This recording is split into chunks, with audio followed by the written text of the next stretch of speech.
Y'all like my hair? I know I don't like my hair, but I don't know who that is. But hey, how you doing? So I'm gonna give it like. Actually, it don't matter if anybody on here or not. I see one person, but I don't know who it is. But anyhow, I'm gonna start making this recording anyway because in a minute I'm gonna be driving again. However, um, let me go outside for a second because I am in a public place. However, so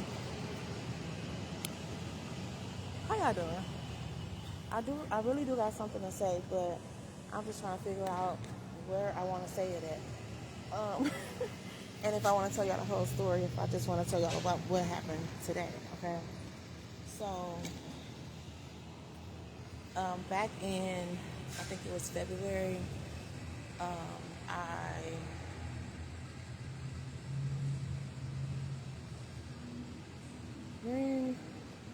oh, hi, Jiraya. And so back in, I think February, I came to get an oil change. And hi, Maya. And tell me if y'all can hear me because I want to make sure y'all can hear me. So back in February, y'all know I moved here in December. I think I sent for my car in like January or February or something. However, in February, when I moved into my house, I brought my car in to, hi baby, to get an oil change. And after I got my oil change, they was like, they do inspections or whatever. I had some work that I needed to get done. The things back home in Flint had stole my catalytic converter, but I didn't replace it because I was always parking my car in the same spot, which was my driveway. And if y'all stole it once, y'all would steal it again. And I'm not in the business of keep supplying y'all with free catalytic converters. And so I knew I needed to replace it because I had some temporary work on it to, get me around. But it was making my car sound very loud. And I didn't like that, so I was like, okay, now that I'm out here or whatever, let me get my car looked at and see what all stuff I need to get done on it and start getting it taken care of. So I get the inspection done. They give me a total of like a little over $4,000 because not only did I need work done, but I had to pay for the labor as well. And so I was like, okay, I did the process of elimination. I was like, I counted up the cost, and I was like, look, we're going to do this in the order of importance. Now, what you need to know about Arizona is that they try to keep down the pollution and things like that, especially with the heat and climate and all of that stuff, whatever. So, like, your car have to go through an emissions test. And so in order for you to get your car registered here, it has to pass the emissions. So your check engine light can't be on, and you can't have any of those like issues going on with the car to where it's going to cause you to fail the emissions test, right? And so I'm like, okay. I found out that, and so I was like, okay, I'm gonna do the process. I really was trying to. Excuse me. I had found this. One of my old coworkers had referred me to this place or whatever, and they were helping with different resources or whatever. And I was like, okay. So they said that they would help up to $1,000. So I'm like, okay. So, hi Shanice. So I was like, okay, let me apply and see if I can get this help. Remember, the cost of the repairs on my vehicle was going to be over $4,000. And so I applied for the help or whatever, and they told me that they needed a W-9 number from the business that was going to be repairing my vehicle. So I was like, okay. So I contacted the people I was working with, and I was like, hey, they need a W-9 number, and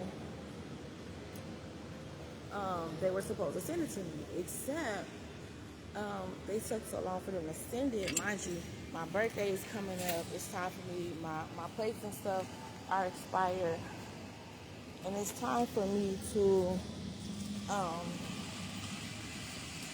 and it's time for me to renew my place and get my car registered and everything. So I'm like, okay, not to mention, I got to get this work done. So, on May 19th, I come into the shop that's working on my car, and I said, hey, since y'all took so long getting me the W-9, we're just going to focus on these items here, right?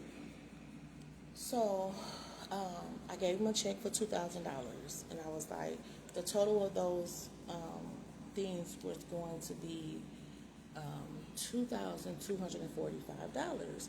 So I said, okay, I'm going to leave my vehicle, and I'm going to leave you with this $2,000 check, and when I come back, I'll pay the remainder balance. Because they were also telling me that they needed a deposit so that they can buy parts, which I knew was a lie, but I was just like, okay, I'm not about to give y'all no hard time. I just want to get this work done on my car. So, I dropped my car off on May 19th. On May 23rd, I have an appointment to go in.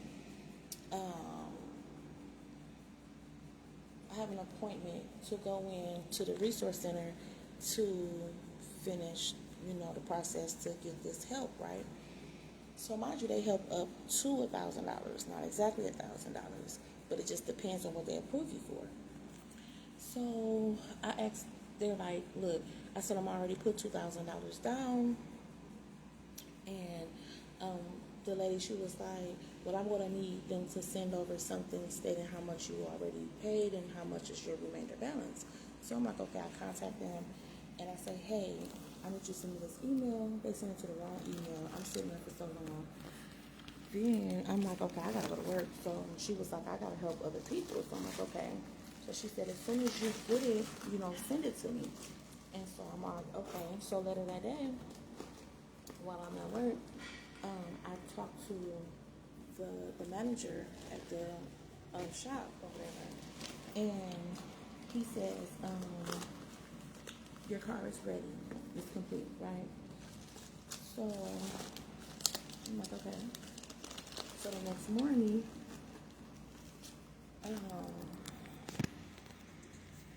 morning, I go up to the shop to pick my car up, and so,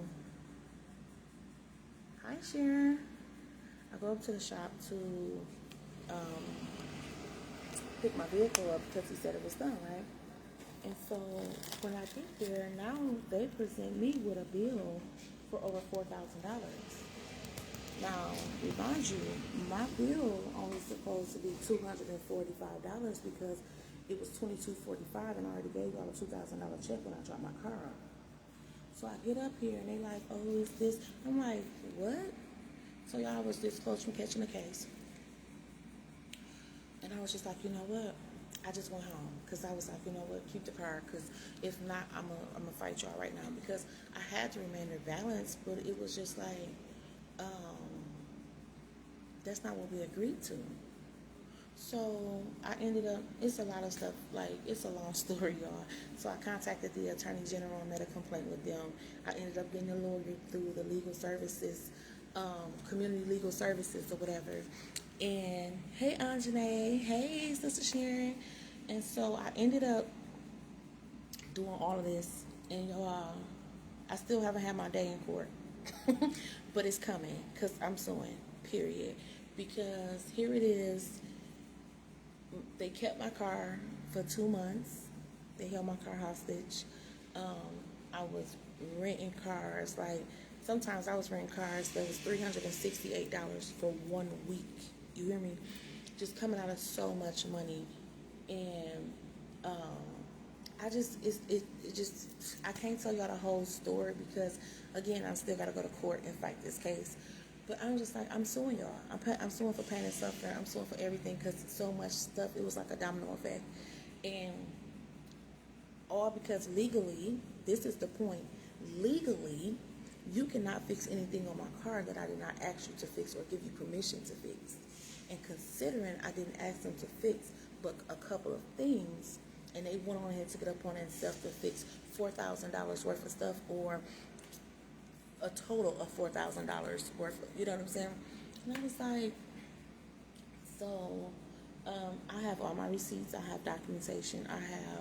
It's so much for y'all. I can't tell y'all everything just yet, but I will be sharing the rest of the story either here or on my YouTube page.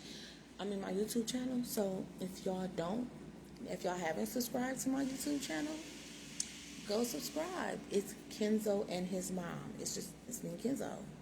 But y'all get some, caught up over there because I share stuff over there that I don't share over here. However, I can't share everything right now because I still have to go to court and prove my case, right? And I'm going to, y'all. I'm suing them because ain't no way. Ain't no way I've had to go through what I've had to go through. And then the reason I'm bringing it up now is because I dropped my car off May 19th. I didn't get my car back until July 3rd. And since I picked it up, I've been having issues with my car. So one of the things was I needed a tune-up. I got a tune-up back in May when y'all first fixed my car. I get up to get out the house today. Thank you, sis. I know God is going to do it. When I'm telling you, I will be sharing a testimony about how God did it. And I'm telling you, He's working it all together for my good. All right. Pretty sure these are your keys. No. It was a gentleman, a young guy. Okay. Cool. Thank you. No problem. So, he was pretty sure those were my keys. You were pretty wrong, too. So, it would have been nice if you had been like, hey, are these your keys? Anyway, here it is, September, what's today, y'all? The 27th. And I am back up here because pulling out of my driveway this morning, on my way to work, the check engine light come on. I take my car to AutoZone, and AutoZone, the reader or whatever, says that I need a tune-up. How I need a tune-up? Well, just a couple months ago, y'all overcharged me and ripped me off and all this other stuff and claimed that y'all did a tune-up. So I bring it back up here, and now I'm just like, I really didn't want these people touching my car again, I promise y'all, because it's been so much. And I got pictures, I got documentation, I got everything that I need, and I am going to go to court, and I'm suing them, period. Point blank, period, because the whole point of bringing your car to a legit business versus a side mechanic or a shade tree mechanic is so that you have a warranty, so that they follow the rules and by the law, and you do everything that you need to do, they do everything they need to do, and we all happy, right? Except you be blessed too, Sister Sharon. Thank you. But that is not the customer service that I received. And then the day on July 3rd when I picked my car up, my car was shaking really bad. And I said, I called him after I pulled off. I said, hey, my car is shaking. And he was like, I'm like, why is my car shaking? And he was like, you got a little, hold on.